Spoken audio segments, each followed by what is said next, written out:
Hay muy pocas cosas que disfruto más que traerles la continuación de un video que les haya gustado, y el día de hoy vamos a retomar aquel donde les conté una serie de preguntas y dudas que varias películas animadas nos dejaron, pero que por alguna razón nunca se nos fue dada una respuesta concreta, volviéndose un misterio eterno que destaca precisamente por ello. Así que sin más por decirte, comencemos con estas 6 nuevas preguntas que nunca se respondieron, por lo que ahora comenzamos.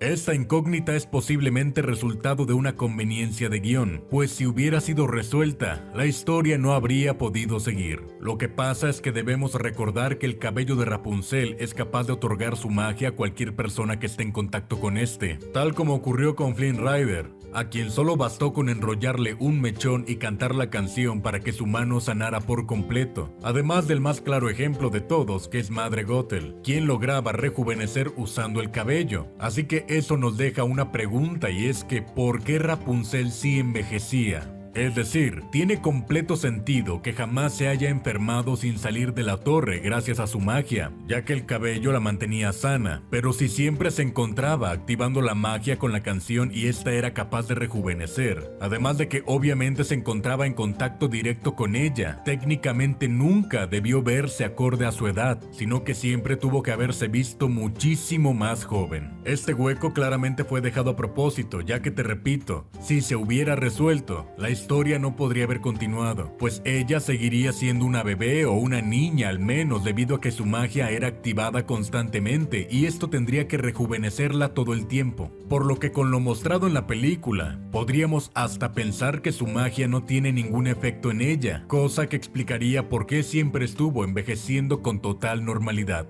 De forma muy personal, lo que a mí me hubiera gustado ver es que en realidad sus padres ya hubieran muerto hace muchos años y ella fuera muchísimo más vieja de lo que aparenta, pero al estar en la torre hubiera perdido por completo la noción del tiempo, y si luciera como una chica de apenas 18 años fuera gracias al cabello, pero eso es solo algo que a mí me gusta pensar.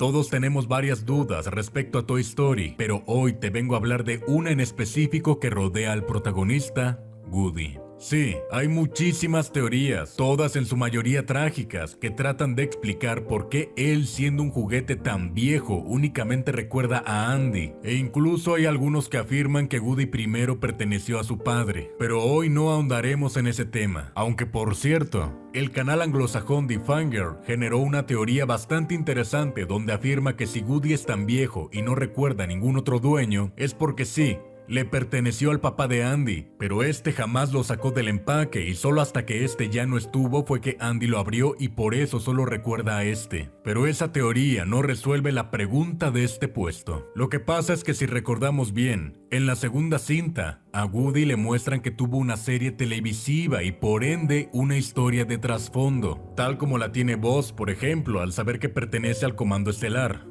Por otro lado, incluso personajes como Rex saben perfectamente de qué compañía vienen, pero no hay ninguna razón lógica para que Woody no supiera que era un comisario y que tenía que conocer a personajes como Jessie o el oloroso Pete, ya que Buzz sí sabía que su enemigo era Zord, por ejemplo. Hay muchas teorías tratando de explicar esto, desde las más grandes hasta las más sencillas, pero sin duda es algo que muy difícilmente va a tener respuesta. Al menos no con datos dados por la película, pues si se tratara solo de imaginar, las posibilidades serían infinitas, y es por ello que no podremos saber completamente por qué Woody no sabe nada de esa historia que supuestamente tiene su juguete.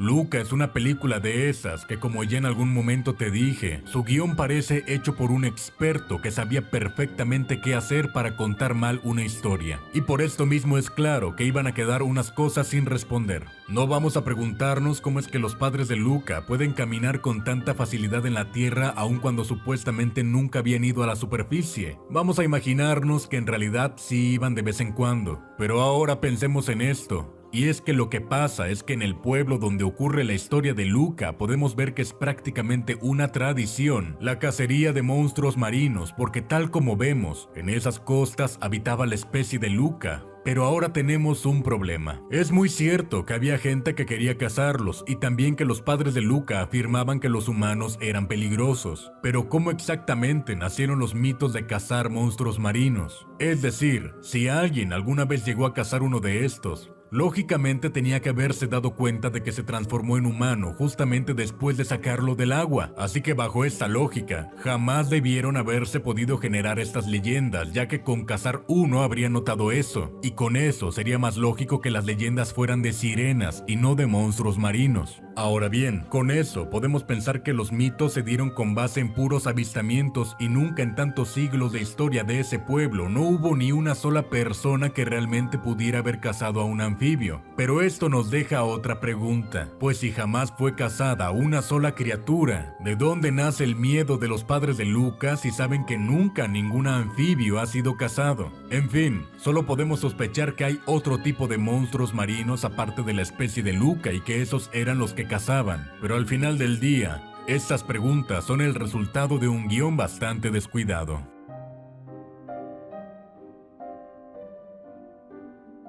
Nos encontramos en un puesto histórico, pues es la primera vez en mi canal en el que vamos a hablar de una película mexicana, así que vamos con esta incógnita que nace en una película de huevos. En las dos primeras películas pudimos ver que los huevos nacen con una personalidad adulta, es decir, no importa que recién hubieran salido de la gallina, estos ya nacían con total conciencia y más notoriamente, voces adultas. Esta lógica se mantiene hasta la segunda cinta, pero es cuando llegamos a la tercera que vemos que hay unos huevos que nacen siendo niños. Al principio pensé que era porque quizás pasaban un día como niños y al otro ya eran adultos, pero recordemos que sí vimos como Toto fue tomado apenas salió de su madre, y desde ese momento ya era un adulto. En la más reciente película tuvimos un momento todavía más raro, pues hubo una escena en el que uno de los huevos secuestrados reconoce a los hijos de Toto como niños, cosa que de nuevo se sale totalmente de la lógica que había establecido la saga en sus dos primeras entregas, dejándonos una incógnita que hasta que no se lo podamos preguntar al director,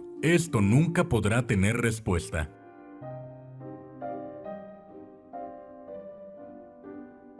El mundo de Cars es uno de los universos más complicados de comprender, pues no obedece ninguna lógica más allá de ser un what if donde en vez de humanos tenemos autos y poco más. Razón por la que será igual de difícil dar una respuesta concisa a cómo estas biomáquinas se reproducen. Es decir, sabemos que en algún momento Mac hace la expresión gracias al fabricante, y si bien podríamos pensar directamente en una planta de autos, esto más bien resuelve por qué hay un papa en este universo. Ya que sí, hay una religión, pero por otro lado, sabemos que los autos sí tienen hijos y no solo salen de alguna fábrica, pues recordemos que Francesco tenía a su madre y eran ambos el mismo tipo de auto, como si realmente lo hubiera procreado. Incluso en determinados momentos podemos ver autos pequeños siendo estos los niños, mismos que obviamente ya después crecerían. Además de que para cerrar sabemos también que son enteramente biomáquinas, ya que tienen lengua, beben y hasta defecan, por lo que si esas necesidades básicas comparten con nosotros, de alguna forma extraña y desconocida, también deben reproducirse o quizás sí hay una planta y solo van a encargar un auto parecido a ellos, como pudo hacer la madre de Francesco quizás.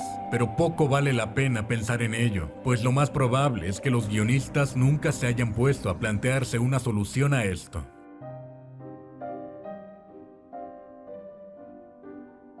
Quiero cerrar este top con una de las dudas que más años lleva circulando, pero que por desgracia resulta ser uno de los huecos más grandes no solo de una película, sino de una saga entera. Y es que jamás pudimos entender cómo es que los amigos de Shrek llegaron tan rápido del pantano hasta muy lejano para rescatarlos antes de las 12. Alguna vez se dijo que se contempló la idea de que la dragona se transformaría en un Pegaso cuando Burro se tomara la poción y montados en ella llegarían más rápido a muy lejano, pero eso nunca pasó. Además de que si pensáramos que la dragona no se transformó en nada y se quedó como estaba, podríamos decir que así habrían llegado hasta más rápido, pero recordemos que ella solo llegó hasta el final de la película. película, debido a que se encontraba en labor de parto y por eso solo aparece hasta el final. Ninguno de los amigos de Shrek tenía algún tipo de magia que les hubiera permitido teletransportarse hasta donde se encontraban. Y que sepamos, el espejo mágico no sirve de portal, así que esto no tiene por dónde resolverse más que ser solo una conveniencia de guión. De igual forma, esa no fue la única ocasión en la que las distancias no tuvieron sentido en la saga de Shrek, pues recordemos que en la cuarta película Shrek hizo un viaje de su casa hasta muy lejano en una carreta jalada por burro, viaje que sabemos por la segunda película toma varios días. Luego escapó al bosque y fue corriendo al castillo de la dragona, trayecto que de nuevo sabemos por la primera que incluso se tenía que acampar ya que no se llegaba en un día, pero Shrek en esta cinta hizo todo eso en apenas un atardecer, para al final incluso darle tiempo de conocer a Fiona, cenar, preparar una emboscada e ir de nuevo a muy lejano para pelear con Rumpel. Con todo eso que pasó en la cuarta película donde supuestamente toda transcurre en un solo día que duraba el contrato, hace que la duda de cómo llegaron sus amigos a muy lejano quede muy pequeña comparado a cómo es que Shrek recorrió distancias gigantescas que tomarían bastantes días en tan solo lo que le quedaba a partir del atardecer, siendo una de las razones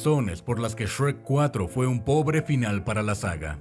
Ahora que te he dejado todas estas incógnitas, me gustaría saber qué te han parecido y si acaso a ti se te ocurre una forma de resolver alguna, por lo que me gustaría que me lo escribieras en la caja de comentarios. Descárgate mi app para nunca perderte nada de este canal, encontrarás el enlace en la descripción. Agradezco enormemente a los suscriptores que han decidido apoyarme convirtiéndose en miembros del canal. Muchas gracias. La música utilizada en este video ha sido cortesía del compositor Lucas King. No dudes en escucharlo. Ayúdame a hacer crecer esta comunidad suscribiéndote y activando las notificaciones. Ahora, duerme tranquilo.